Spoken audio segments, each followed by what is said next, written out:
Introduction to the Avaya 9608 IP telephone. This phone can be used as a standard desk phone or for a call center agent. The display is monochrome and has several buttons to indicate extensions or feature access. The phone extension is displayed at the top of the screen along with the time and the date. The line appearances show up on the left-hand side, which you have 3 for making one or more calls or transfers. The agent buttons then would be down the right-hand side of the screen in this case. There are 4 white soft keys that correlate to these 4 darkened spaces at the bottom of the monochrome screen. They will change depending upon the status of the call or at what point you're in the call, whether you're getting ready to do a transfer or conference or other feature. The radio button in the center allows you to scroll up, down, left, right. The OK button is basically used as an enter key. The envelope button is to send the caller to voicemail to retrieve those messages that were left by other callers.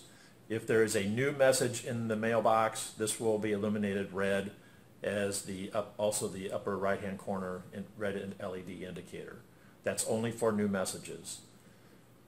The button on the right-hand side here that looks like a telephone brings you back to what I'll call the home screen, which is what you see here.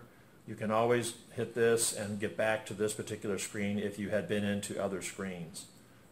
The little book on this button here is for contacts if you wish to add in your own personal, like a speed dial kind of an entry. The middle button that looks like an A is a menu button that typically is not used. It's more for configuration of the phone. And the telephone button on the right-hand side here indicates all the calls that were made inbound and outbound.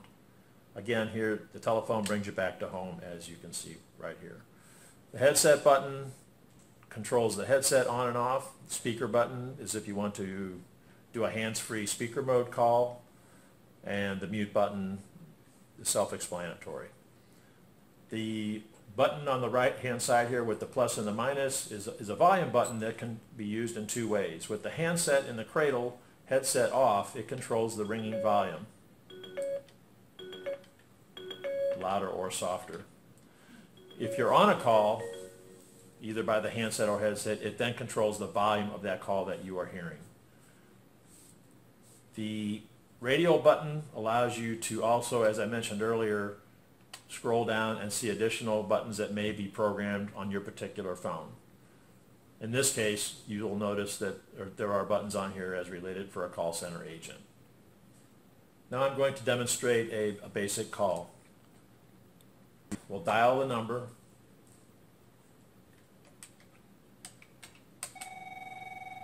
Answer the call.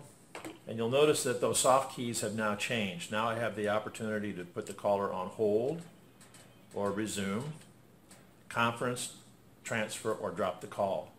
If I want to conference this caller with another person, I simply hit conference, type the number, and join with the button that's labeled join. And now you've got a 3-way conference going on. Transfer works very much the same way.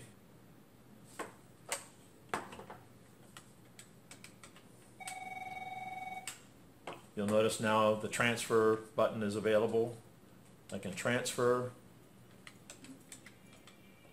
and I can either introduce the caller and then complete the transfer, or I can just do a blind transfer and complete right away, and I'm out of the loop, and those other 2 callers are now joined together.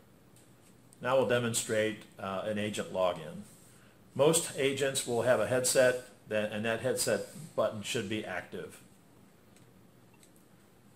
The reason for that is most agents, or a lot of agents, may have either ACD or what's referred to as zip tone configured on their agent ID, and that headset will need to be active in order to stay logged in to the agent ID. For the agent login, we hit the login button, enter the agent ID,